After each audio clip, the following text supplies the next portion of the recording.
Ótimo. Então, vamos lá. Bom dia mais uma vez. É um prazer enorme estar com todos vocês aqui, trabalhando nessa oportunidade a continuação acerca do controle de constitucionalidade. Lembrando que o nosso encontro de hoje é voltado ao exame de ordem. Então, eu vou tentar fazer uma abordagem acerca dos temas mais importantes concernentes ao controle concentrado que podem vir a ser cobrados no seu exame de ordem, principalmente aí na primeira fase. Perfeito? Nós fizemos um encontro inicial há mais ou menos 15 dias atrás, em que nós trabalhamos os pontos mais relevantes acerca do controle difuso. Na oportunidade, nós fizemos uma breve distinção entre o controle difuso e o controle concentrado. A proposta de hoje, então, é explorar aqui o controle concentrado, mais especificamente as ações que são utilizadas, que é ADI, ADO, ADC, ADI interventiva e ADPF, perfeito? Então, vamos tentar trabalhar aí os aspectos mais relevantes acerca dessas 5 ações. Sejam todos muito bem-vindos. Lembrando que essa live está sendo gravada e que será disponibilizada no canal do YouTube do Direito IESB. Perfeito? Então, vamos embora. Deixa eu compartilhar aqui minha tela com vocês. Vamos lá, vamos lá. Deixa eu ver aqui. Essa. Perfeito.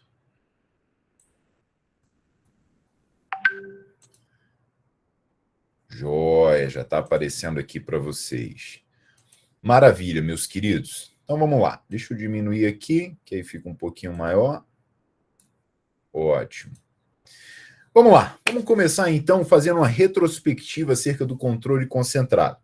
Lembrando que o controle concentrado, ele recebe esta nomenclatura, essa adjetivação, porque eu concentro a possibilidade de realizar tal controle na mão de algumas pessoas.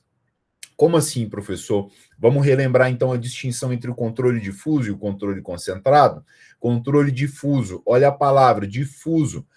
Todo e qualquer juiz deve zelar pela Constituição, seja o juiz singular da vara, seja o ministro do Supremo Tribunal Federal. No controle concentrado, eu concentro a possibilidade de realizar este controle nas mãos do Supremo Tribunal Federal ou dos tribunais de justiça. Então, primeira informação importante: quem exerce controle concentrado? Supremo Tribunal Federal ou TJ. Perfeito? Bom, a bem da verdade, uma outra distinção é que o controle difuso ele é concreto.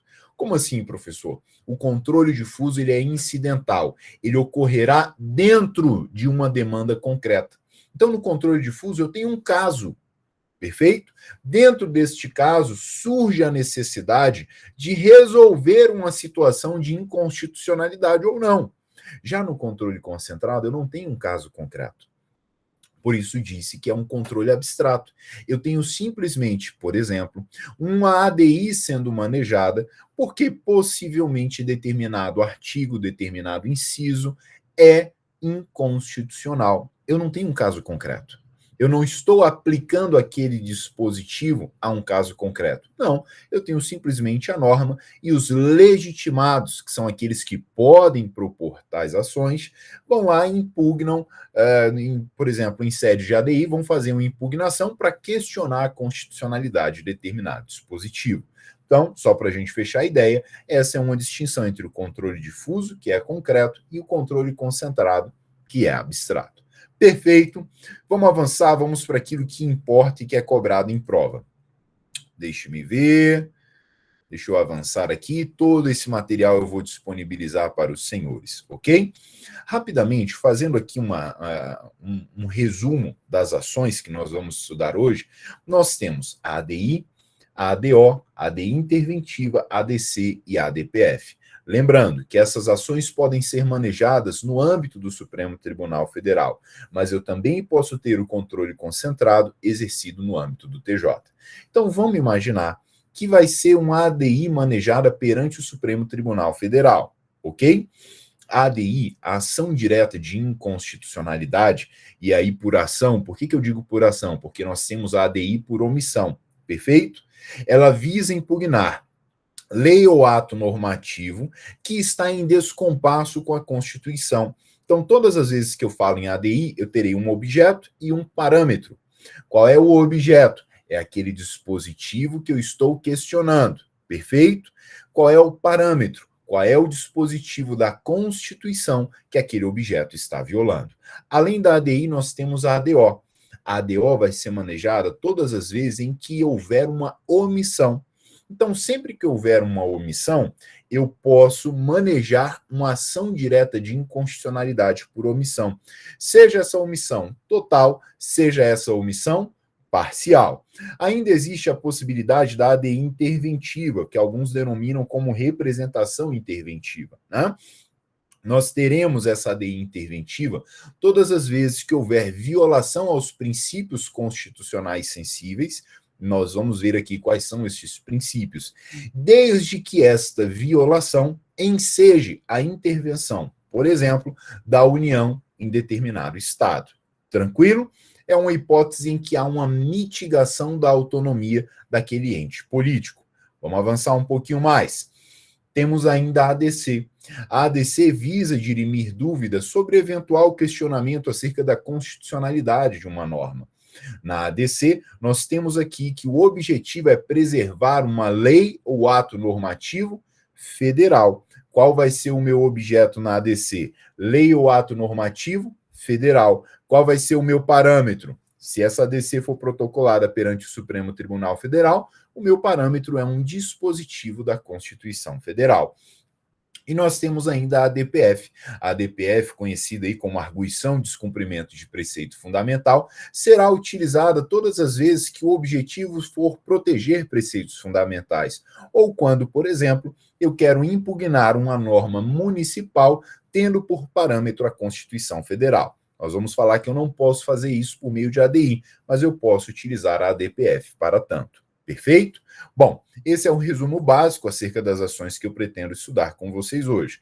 Conforme mencionado, tanto o STF quanto o TJ podem exercer esse controle concentrado. Intervenção de terceiros nunca caiu no exame de ordem, mas se for cobrado, é importante a leitura do artigo 7º, parágrafo 2º. Vamos lá? Da Lei 9868. A Lei 9868 de 99 é a lei que regulamenta o procedimento inerente à ADI e à ADC. O artigo 7º diz assim, então, não se admitirá intervenção de terceiros no processo de ação direta de inconstitucionalidade. Então, qual é a regra estabelecida? Eu não admito intervenção de terceiro em sede de ADI. Ok? Há uma lógica por trás disso.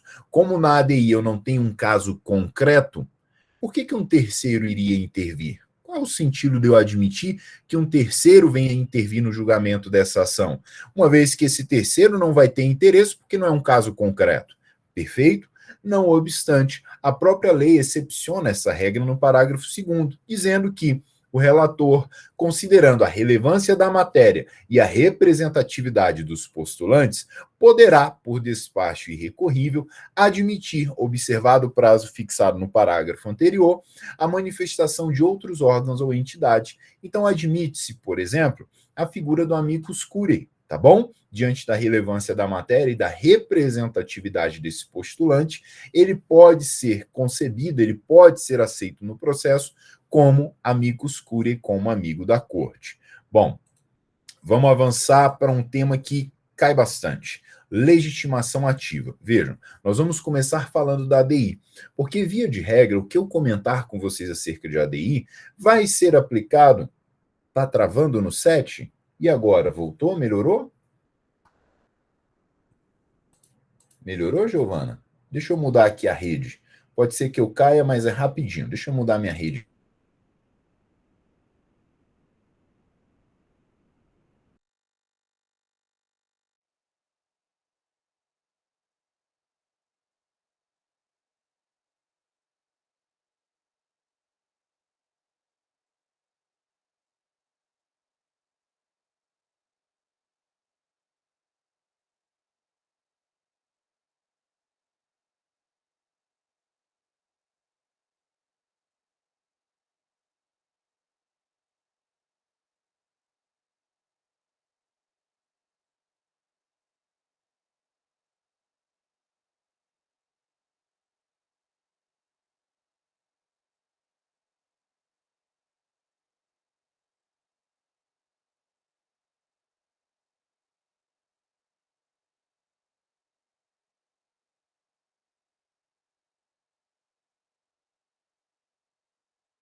Vocês conseguem me ver e me ouvir agora, pessoal? Vamos tentar, então, retomar? Sim, professor, que está normal. Joia, deixa eu tentar compartilhar minha tela aqui, então, para ver se fica tudo ok. Giovana, você vai me dizendo aí, então, tá bom? Se está tudo fluindo direitinho. Vamos lá, pessoal. Bom, eu estava conversando agora com vocês acerca de um tema que é cobrado com extrema frequência no exame de ordem e em concurso público também. Diz respeito à legitimidade para propor ADI. Eu explicava que nós vamos começar falando sobre ADI, porque, via de regra, o que nós falarmos sobre ADI será aplicado subsidiariamente às outras ações, salvo algumas exceções. Perfeito? Então, quando nós falamos de legitimidade ativa, é importante que você compreenda o raciocínio. A Constituição, lá no artigo 103, e a própria Lei 9868 de 99, estabeleceram quem pode manejar uma ADI. Então, veja, lá no controle difuso, quem vai manejar a ADI é o advogado no interesse da parte. Perfeito? Aqui, no controle concentrado, quem vai manejar a ADI, quem vai propor a ADI, é o legitimado, ou seja, aquele que a Lei 9868 e a própria Constituição estabelece. Perfeito? Então, se você fizer uma breve leitura do artigo 103, lá nós teremos o rol de legitimados. E é importante já fazer uma distinção entre legitimados universais e aqueles legitimados não universais. Os legitimados universais são aqueles que podem propor ADI acerca de qualquer matéria. Os legitimados não universais são aqueles que precisam demonstrar pertinência temática. Como assim, professor? Se eu for um governador, eu posso propor ADI? Posso. Eu posso propor ADI sobre qualquer matéria? Não. Eu preciso demonstrar a pertinência temática. Quer ver uma coisa? Vamos imaginar que eu sou governador do Distrito Federal e surge uma lei estadual lá do Acre. Essa lei, para mim, eu sou governador aqui do Distrito Federal, para mim essa lei é inconstitucional. Não sei, eu estava ali lendo o jornal, aí vi que saiu uma lei lá no Acre, eu falei, bom, essa lei é inconstitucional. Sou legitimado, vou propor uma ADI. Eu posso fazer isso? Não, eu não posso. A menos que eu demonstre uma pertinência temática com aquela lei. Como assim? A menos que na minha ADI eu demonstre que aquela lei de alguma forma me afeta, que aquela lei de alguma forma me interessa na condição de governador do Distrito Federal. Perfeito? Então, essa é a ideia de pertinência temática.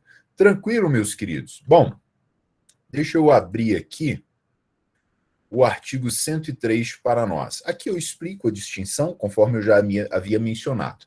Eu vou trabalhar esse slide porque aqui eu já fiz a separação de quem são os legitimados universais e quem são os legitimados não universais. Professor, para o exame de ordem e para qualquer concurso público, eu preciso saber quem são os legitimados? Preciso. Professor, quer dizer que o concurso público e a OAB vão cobrar esse decoreba de eu saber quem são os legitimados? Vão cobrar. Então, além de saber quem são os legitimados, você precisa saber também quem são os legitimados universais e não universais. Vem comigo, que é muito tranquilo. Olha só, legitimados universais não precisam demonstrar pertinência temática. Quem é que pode propor ADI sobre qualquer matéria? Vamos lá. PR, famoso presidente da República, mesa do Senado Federal, mesa da Câmara, Procurador-Geral da República, Conselho Federal da OAB e partido político com representação no Congresso Nacional. Faz sentido essas pessoas possuírem legitimidade para propor ação acerca de qualquer matéria? Faz sentido, não é verdade? Agora, olha os legitimados não universais, aqueles que precisam, quando confeccionarem um ADI, abrir um tópico na sua petição inicial chamado pertinência temática. Quem são os legitimados não universais ou especiais? Vamos lá. Governador do Estado ou Distrito Federal, mesa da Assembleia Legislativa ou da Câmara Legislativa, no caso do Distrito Federal, confederação sindical ou entidade de classe de âmbito nacional. Esses, então, são legitimados não universais. Perfeito? Você concorda comigo? Vamos aqui, mutatis mutandis, guardadas as devidas proporções, que essas pessoas, esses legitimados não universais, diferentemente dos legitimados universais, eles representam apenas parcela da população? Por exemplo, a confederação sindical vai representar parcela, vai representar os sindicalizados. A entidade classe de âmbito nacional vai representar aquela classe, uma parcela. Enquanto o Procurador-Geral da República, que é um legitimado universal, vai representar todos. No mesmo sentido, a mesa da Câmara, a mesa do Senado, o presidente da República. Então, para te ajudar nessa ideia, para que você não tenha que se perder ali tentando decorar, é só você ler com tranquilidade e pensar. Essa pessoa que está indicando aqui na prova, ela representa todo brasileiro? Ou ela representa parte de brasileiros? Beleza? Tranquilo? Então vamos avançar. Acredito que está bem clara aí a distinção entre legitimados universais e não universais. Simbora! Bom, pertinência temática, eu já trabalhei com vocês. Acerca aqui, ainda falando de legitimidade, é importante eu destacar isso aqui com vocês. Vejam só. O Supremo Tribunal Federal já bateu o martelo uma vez, dizendo que o rol do artigo 103 é exauriente. Como assim, professor? Só quem poderia protocolar a DI são aquelas pessoas lá do 103 ou da Lei 9868 de 99. Só para ficar tranquilo, as pessoas que estão no 103 da Constituição e lá na Lei 9868 de 99 são as mesmas, tá? Então o rol é o mesmo. Copiamos e colamos o rol da Constituição e colocamos na Lei 9868 de 99. Então o Supremo, em uma oportunidade, já havia batido o martelo, dizendo que ali eu teria um rol taxativo. Não obstante, em diversas situações, diversas não, tá bom, em algumas situações, o próprio Supremo Tribunal Federal vem alargando esse rol, vem dizendo que outras pessoas que não estão de forma expressa naquele rol possuem legitimidade para propor ADI. Perfeito? Tranquilo? Bom, vamos trazer um exemplo aqui para vocês agora. Cadê? Olha só. Também pode ser considerada entidade de classe, para fins de legitimação ativa de ADI, aquele conjunto de pessoas que atua da defesa do interesse de minorias ou de grupos vulneráveis. Então, deu para pegar a ideia? O Supremo Tribunal Federal entendeu como entidade de classe aquele grupo que é caracterizado por defender o interesse de minorias. E aqui eu coloco um julgado, né, uma ementa, para que a gente possa compreender essa ideia. Vamos rapidinho comigo aqui na tela? Olha só. Processo constitucional, arguição de descumprimento de preceito fundamental. Ação proposta pela Associação Brasileira de Lésbicas, Gays, Bissexuais, Travestis e Transsexuais. Superação da jurisprudência. A missão precípua de uma Suprema Corte em matéria constitucional é a proteção de direitos fundamentais em larga escala, interpretação teleológica e sistemática da Constituição de 88, a abertura do controle concentrado à sociedade civil, aos grupos minoritários e vulneráveis. Então, o próprio Supremo elastece ali um pouquinho esse rol do artigo 103, compreendendo esses grupos que defendem minorias e vulneráveis como entidades de classe. Um outro exemplo, que não está lá no rol do 103, é a associação de associações. A associação de associações, de acordo com o Supremo Tribunal Federal, também possui essa legitimidade para intentar a ADI. Tranquilo? Deixa eu só ver se eu acho aqui, e aí a gente tem um julgado também para esclarecer isso para vocês. 1 minute. Vamos lá, vamos lá. Deixe-me ver.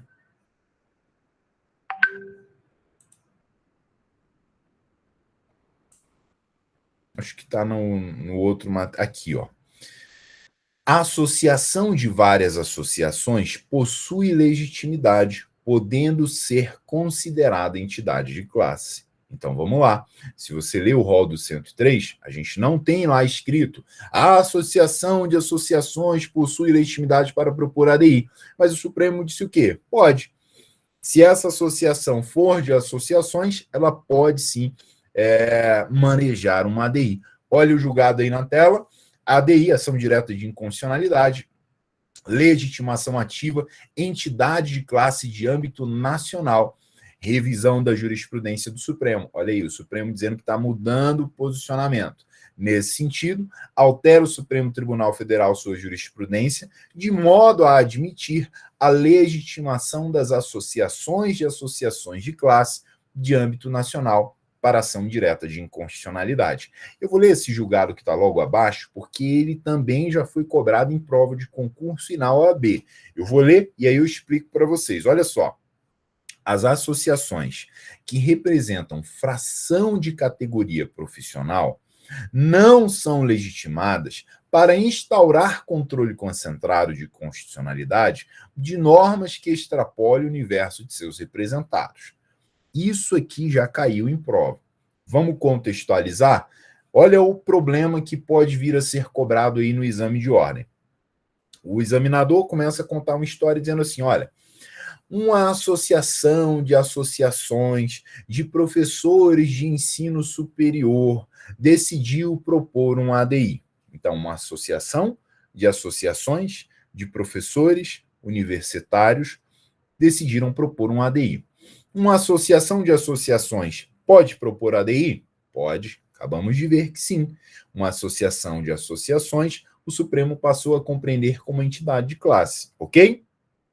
Qual é o detalhe? Associação de associações de professores universitários. Os estados do Norte, Nordeste, Centro-Oeste e Sudeste decidiram aderir a essas associações, né? Ali nós temos em cada um dos estados associações que são representadas por uma associação. Maravilha? Agora, nos estados do Sul, ninguém de repente se interessou em formar uma associação de professores universitários, e já que eu não tenho essa associação, eu não tenho qualquer representatividade. Perfeito? Bom, vamos imaginar que surge no Rio Grande do Sul uma lei estadual que viola a Constituição. Essa lei versa sobre professores universitários, mas ela viola a Constituição, ok?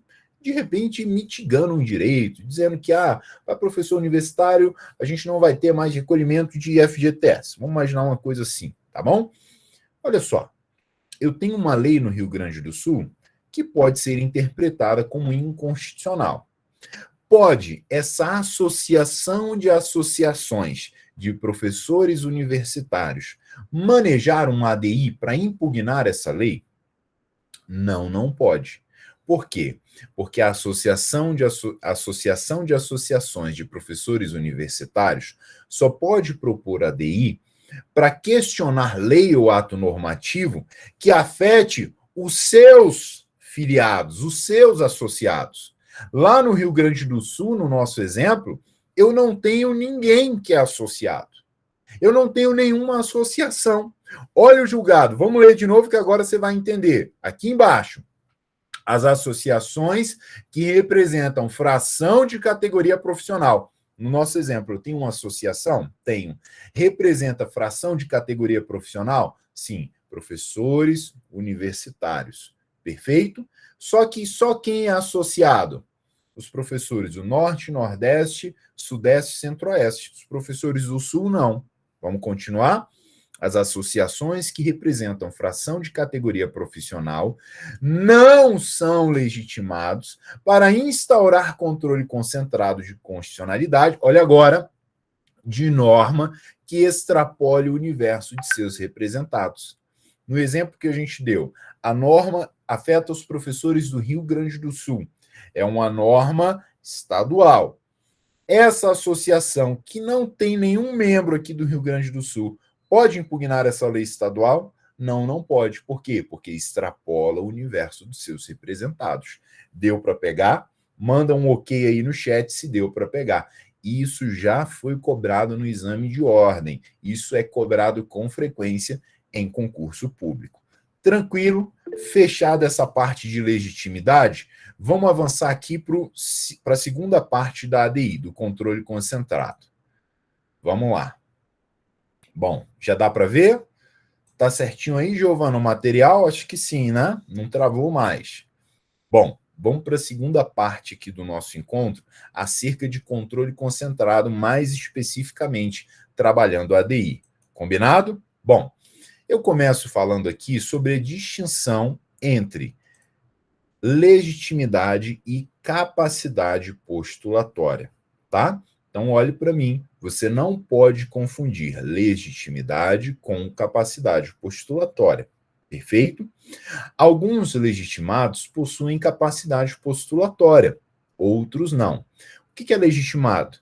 É a condição que a Constituição me deu para que eu maneje uma ADI. O que é a capacidade postulatória? É a possibilidade, a capacidade, um conceito aqui bem rasteiro para a gente relembrar os nossos encontros lá de primeiro semestre, segundo semestre. Capacidade postulatória é a capacidade de estar em juízo, não é verdade? Então vejam, alguns legitimados possuem, além de legitimidade, capacidade postulatória. Vou lhe dar um exemplo. Procurador-Geral da República. O Procurador-Geral da República, ele é legitimado. Então, ele pode manejar uma ADI. Além disso, ele possui capacidade postulatória. Então, o Procurador-Geral da República não precisa, por exemplo, contratar um advogado para protocolar aquela ADI. Por quê? Porque, além de legitimado, ele possui capacidade postulatória. Agora, se for um partido político, por exemplo, o partido político com representação no Congresso Nacional, ele possui legitimidade? Possui legitimidade. Ele possui capacidade postulatória? Não, ele não possui capacidade postulatória, assim como as entidades de classe, assim como a confederação sindical.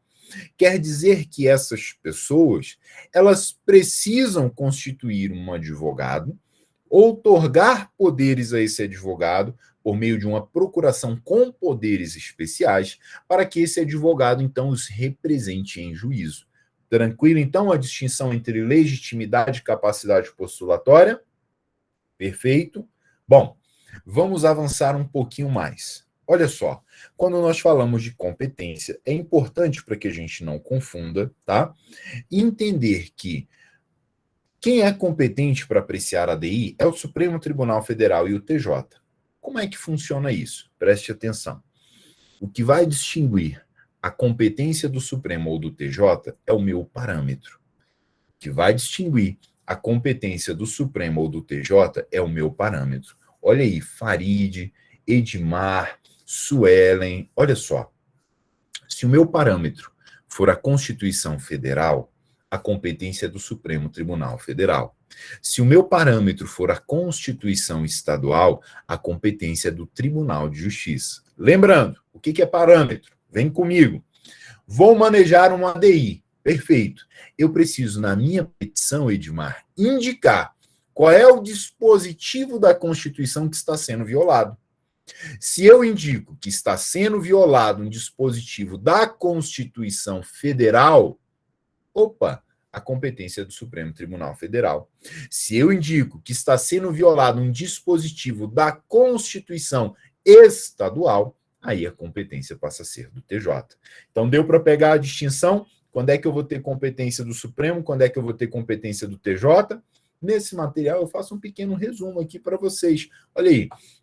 O STF processará e julgará ADI cujo objeto seja lei ou ato normativo, ADI cujo objeto seja lei ou ato normativo federal ou estadual, quando o parâmetro for a Constituição Federal. Ou ADI por omissão, tornando efetiva a Constituição Federal.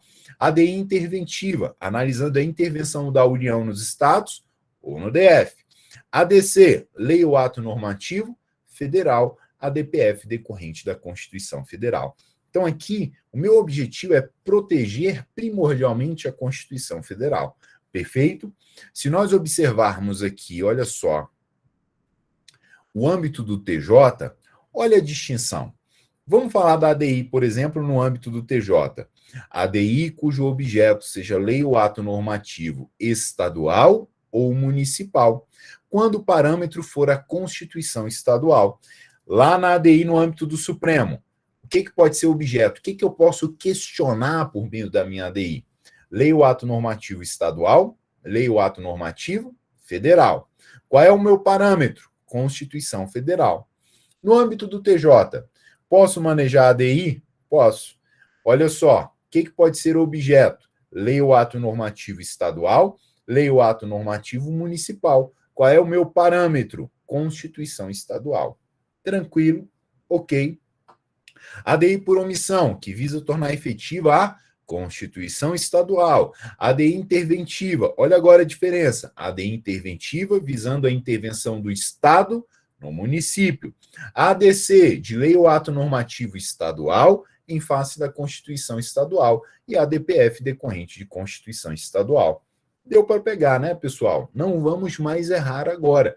Já sabemos que, de acordo com o artigo 125, parágrafo 2º, nós podemos ter controle concentrado no âmbito do TJ. Eu vou ler o parágrafo 2º com vocês, porque já caiu uma questão em concurso assim. Olha só, Constituição, 125, parágrafo 2º da Constituição.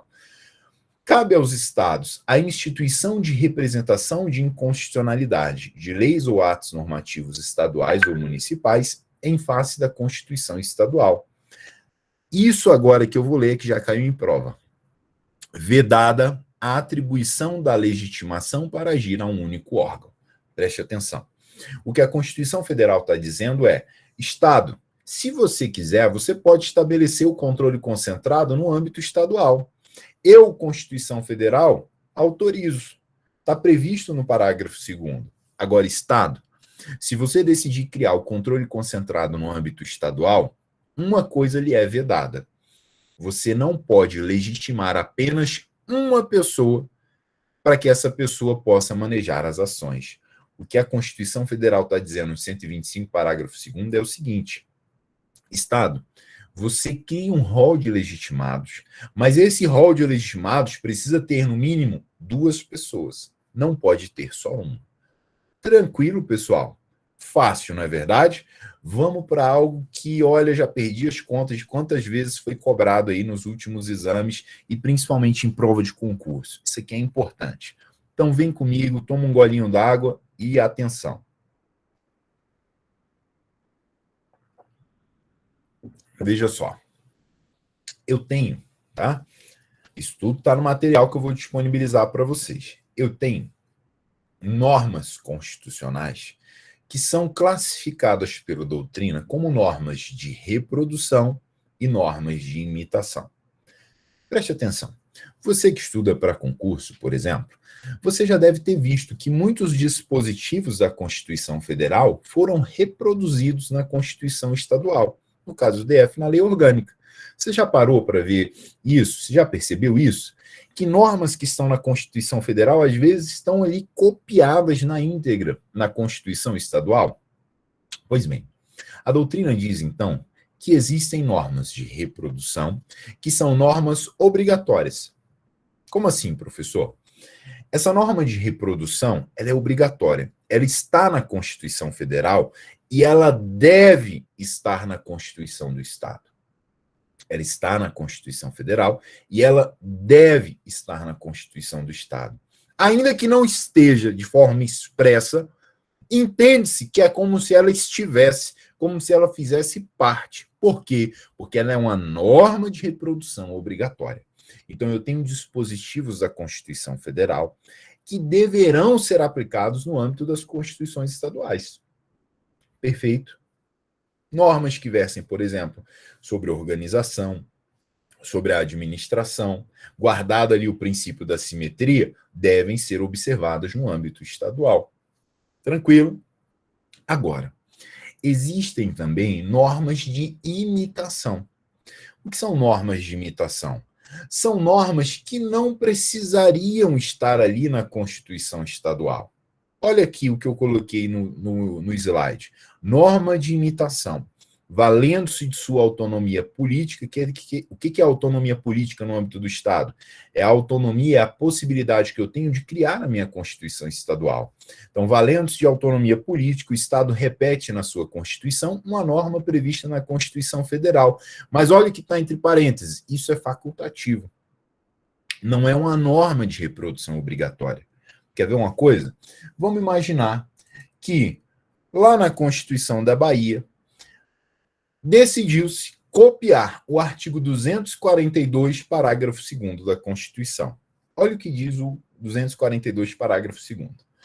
O Colégio Pedro II, localizado na cidade do Rio de Janeiro, será mantido na órbita federal. Essa norma é uma norma de reprodução ou é uma norma de imitação? É uma norma que obrigatoriamente está na Constituição Federal e deve ser reproduzida na Constituição baiana, ou não, é facultativo, não precisava estar ali. Bom, você há de concordar comigo que é uma norma de imitação. Não faz nenhum sentido essa norma estar na Constituição baiana.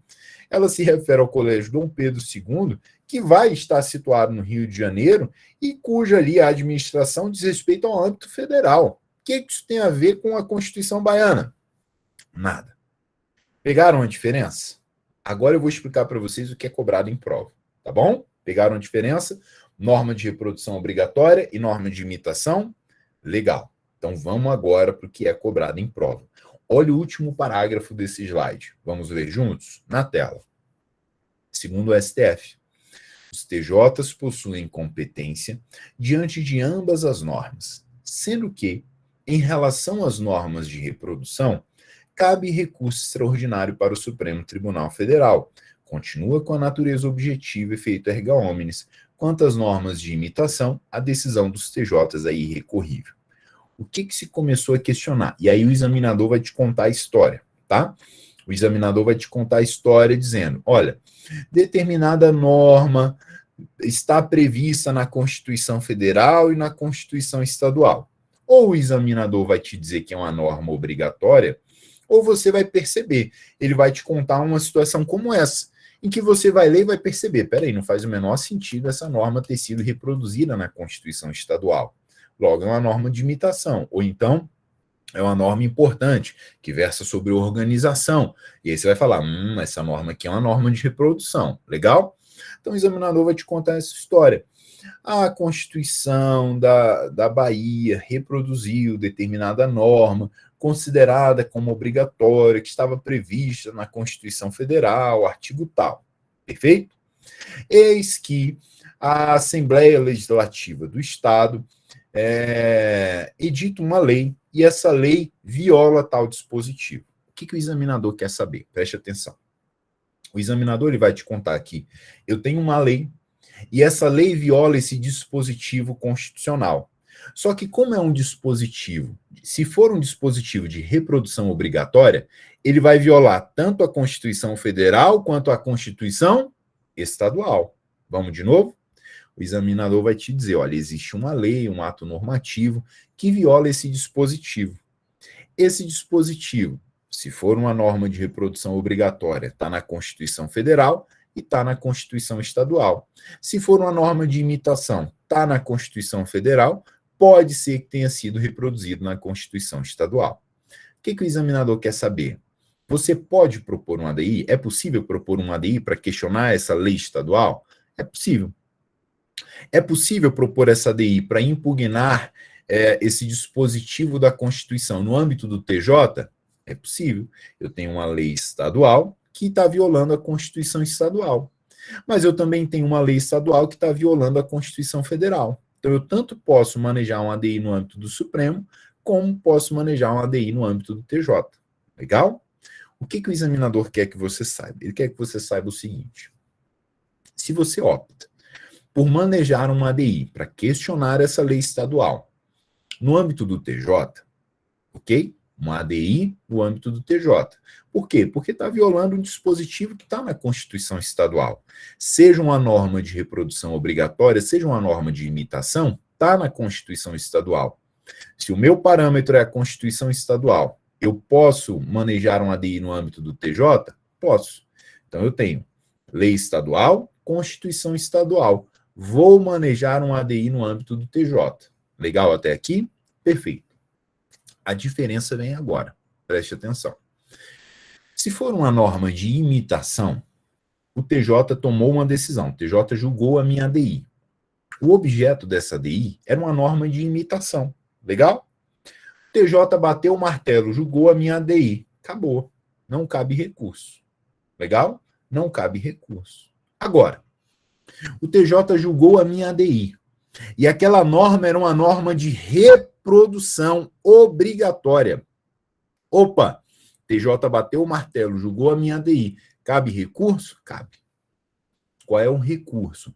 Recurso extraordinário para o Supremo Tribunal Federal.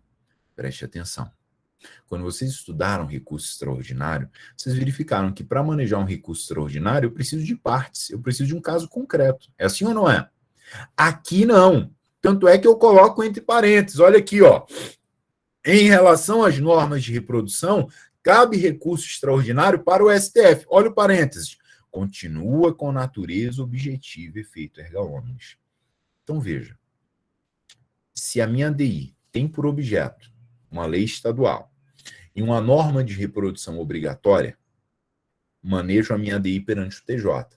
TJ bateu o martelo, julgou. Cabe recurso daquela decisão? Cabe porque eu tenho uma norma de reprodução obrigatória.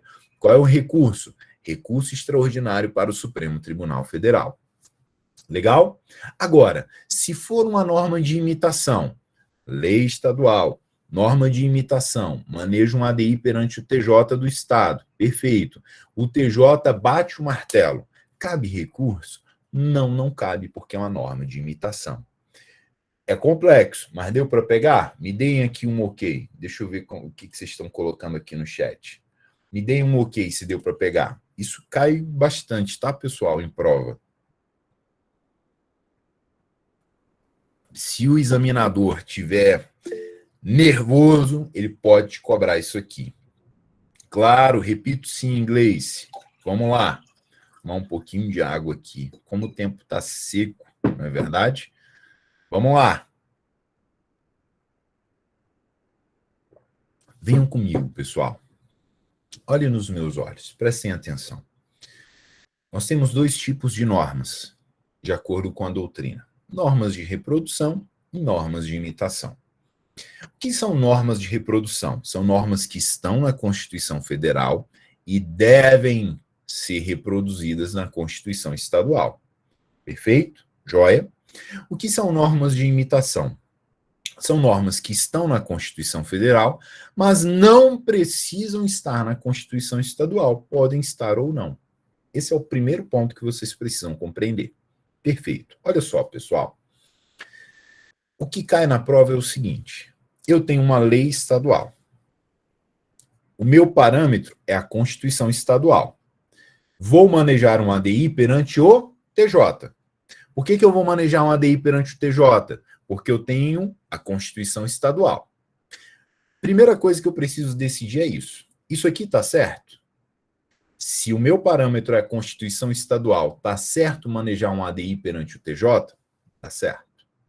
Primeira coisa que eu preciso descobrir é isso. Segunda coisa, essa norma, esse parâmetro que está na Constituição Estadual, é uma norma de reprodução, é uma norma obrigatória ou é uma norma facultativa? Por que eu preciso decidir isso? Porque se for uma norma facultativa, quando o TJ bater o martelo, acabou, não cabe mais recurso. Ok? Se for uma norma de reprodução, uma norma obrigatória, quando o TJ bater o martelo, eu ainda posso recorrer para o Supremo Tribunal Federal. Qual é a lógica? Não é uma norma de reprodução obrigatória? É. Está na Constituição Estadual? Tá. Mas está também na Constituição Federal? Também. Então, em face disso, entendeu-se que eu posso manejar um recurso extraordinário para o Supremo Tribunal Federal. Então, vamos mais uma vez? Preciso saber a diferença de norma de reprodução obrigatória e norma de imitação. Norma de reprodução obrigatória está no texto da Constituição Federal, precisa estar no texto da Constituição Estadual. Norma de imitação está no texto da Constituição Federal, mas não precisa estar no texto da Constituição Estadual. Surgiu uma lei. O meu parâmetro é a Constituição Estadual. Perfeito. Essa lei viola a Constituição Estadual. Vou manejar um ADI. Um ADI perante quem? Perante o TJ, porque o meu parâmetro é a Constituição Estadual. Ok? Vou lá, protocolo a minha ADI. Vamos imaginar que a Constituição do Estado estabeleceu que o Procurador-Geral da Justiça possui legitimidade. Legal? Então vai lá o PGJ, protocola a ADI perante o TJ. Bacana. Protocolou a ADI perante o TJ vai julgar aquela ADI. Bom, TJ bateu o martelo, julgou. Está lá o acórdão do TJ. O que eu preciso saber agora?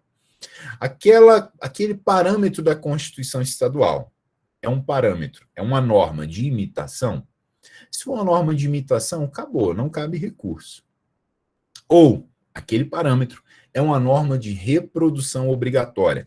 Está na Constituição Estadual e também está na Constituição Federal. Opa, cabe recurso extraordinário para o Supremo Tribunal Federal. Legal? Tranquilo, meus queridos? Ok? Bom, temos ainda 10 minutinhos. Vamos avançar um pouco mais. Antes disso, só compartilhar com vocês. Vocês vão estar recebendo aí um novo card, tá ok? Acerca da live de amanhã. Amanhã nós temos um convidado especial. Nós teremos uma live às 18 horas falando sobre honorários. Muitos alunos, né? Professor, faça uma live sobre honorários. Nós temos interesse em advogar e a gente não sabe como é que isso funciona. Então, atendendo a pedido de vocês, nós organizamos aqui uma live, tá ok? Às 18 horas. Então, nós contamos com a participação de vocês. O Juliano está nos ajudando. Eu pedi para ele corrigir o card, porque um colega confirmou comigo recentemente. Então, ele até já mandou para vocês o card, né? Mas a gente vai atualizar esse card com o nome do convidado que vai participar. Então, não percam, vai ser amanhã às 18 horas. Posso contar aqui com 300 alunos online? Ah, muito bem. Então, quero ver todos vocês online aí. Quem tem interesse de advogar, não pode faltar, tá? Esse colega que vai participar, inclusive, já foi secretário-geral da Comissão de Honorários, hoje é membro da Comissão de Honorários, então ele vai ter muito a acrescentar, ok? Bom, vamos avançar. Deixa eu ver aqui um outro tema.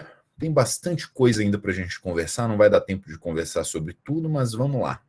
Bom, essa observação... esse slide é interessante, prestem atenção. Eu posso ter um ADI tramitando no TJ e um ADI tramitando no Supremo Tribunal Federal ao mesmo tempo? Posso. Imagine. No âmbito do Supremo Tribunal Federal, quando é que eu posso ter um ADI? Lei ou ato normativo estadual ou federal que viola a Constituição Federal. Lei ou ato normativo estadual ou federal que viola a Constituição Federal. Quando é que eu posso ter um ADI no âmbito do TJ? Lei ou ato normativo estadual ou municipal que viola a Constituição Estadual. Vamos imaginar que eu tenho a mesma norma na Constituição Federal e na Constituição Estadual. Então, eu tenho um ADI tramitando perante o TJ e outra tramitando perante o Supremo Tribunal Federal ao mesmo tempo, com o mesmo objeto e o mesmo parâmetro. O que muda é que no âmbito do STF aquela norma está na Constituição Federal, no âmbito do TJ aquela norma está na Constituição Estadual. O que a doutrina e o próprio Supremo estabelecem? Que o julgamento da ADI no âmbito do TJ vai ficar suspenso, até que o STF julgue a ADI no âmbito ali da Constituição Federal. Perfeito? Então, se eu tiver um ADI estadual e um ADI estadual, né?